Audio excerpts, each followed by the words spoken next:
Yun, I'm back. So ngayon magpapagawa tayo ng kape kay Papa. Dahil syempre... Oo, wag ka raw muna ko. Titikin tayo ng kape niya kasi sobrang sarap talaga niyang gawa ng kape. So sabi niya, kunang ko daw. Dahil gusto niya ata gawa ng sarili niyang channel. So kukuha na natin siya ng ano. Gagawa natin siya ng vlogs. Kasi yun, meron din kasi siyang ano dito. Meron din siyang sarili niyang mini kapihan. Ayan guys, yan yung kanyang mga paraphernalias.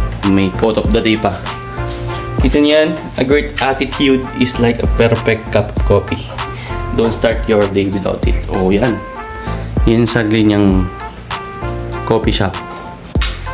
So ito yung coffee maker na usual coffee maker. Pag brewed coffee lang ang gusto mo ito. Tapos ito, ano tawag dito sa grinder lang? Ito, ano tawag dito sa coffee machine ko? Espresso machine. And then ito yung mga coffee. Tsaka yung ibang mga ano yung tawag dito? Ground, whole beans coffee. Yung mga, basta yung mga kape niya. Tapos hazelnut. Yung hazelnut syrup. Hazelnut latte. Tapos ito yung mga equipments. Tapos yung ganyan siya katulad nga kanina. So yun, ito yung kanyang mini coffee bar. Yan. Ricardo's Coffee. So yun, ang ni-request ko kasi gawa ulit siya ng ng Spanish latte. Kasi nung ginawa niya ako last time, ang sarap, sobrang sarap. Hindi ako nakatulog, nagka-anxiety ako sa sobrang sarap. So yun, papagawa ulit ako sa kanya ng Spanish latte. So kita niyo naman, poise na poise pa ako yan, pero magkakape tayo. Pero ice naman yan. Ice Spanish latte. So yun, tara na. The first thing, lagyan mo muna So yan guys, i-explain na rin ni Papa paano niya ginagawa. Yan Spanish latte. First, lagyan mo na ng condensed milk. Siguro mga 40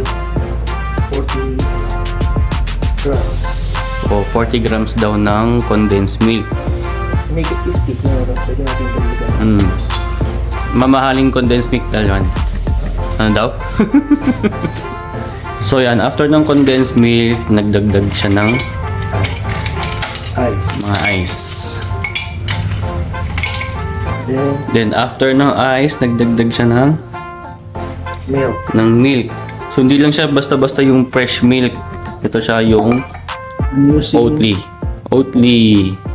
Saan yan nabibili pa? Sa Lazada. Online pa pala niya binibili kasi hindi daw bago yung ibang mga gatas. Yan din daw yung gatas na kanyang preferred tsaka standard. Then pag okay nito, magpupulo tayo ng shots, espresso shot. Pool na espresso shot. Pool? Anong pool? Mag-extract. Mag-extract pala yun. Mag-extract na daw siya ng espresso. Espresso pala. So anong beans yan?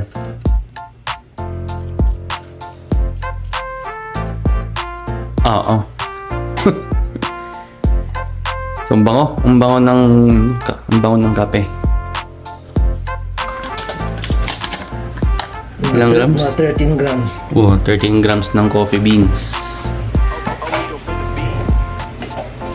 Tapos, i-grind. So, i-grind na niya.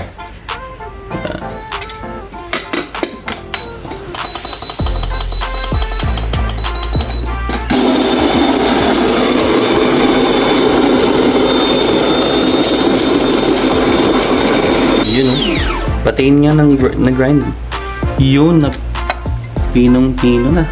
And then, next, yun hinalo. WDT tool. WDT? To spread the grind. May ganun pa. And then, we use distributor. Tapos, distributor. Distributor. Then, tamper. Pang pa-flat. Yun, na-press na siya. And then, ayan na, inipit na niya. At naglagay ng baso. 2 shots espresso. 2 shots ng espresso. Yun, oh. Sheesh! Tapos, after ng 2 shots ng espresso, anong gagawin? Shot na rin. Ayun, binuhos. Wow, wow, wow. Yun. Tapos sinalo. And then, Enjoy. okay na. Tapos naman, ang bilis naman na yun. Ay! Ang bilis. Tapos na pala. Punong-puno. Yan. So, ito na siya, guys. Uy! Tikman natin. Haluin. Halo.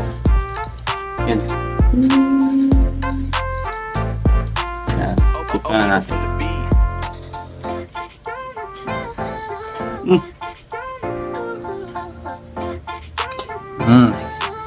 Isang higop, anxiety agad. So, sarap siya. So, kung gusto nyo mag-order, gusto nyo tikman yung kape ni Papa, punta lang kayo dito. Ano lang? 50 lang. O, 100. Spanish natin na 50. Mas masarap to sa Starbucks niyo. Tsaka sa kung ano mang coffee shop dyan. Panis ng Starbucks dito. Kaya kung gusto nyo tikman yung coffee ni Papa, punta kayo dito. Right? So, inom muna ako ng kape para hindi na ako makatulog bukas. Mamayang gabi. Right, see you.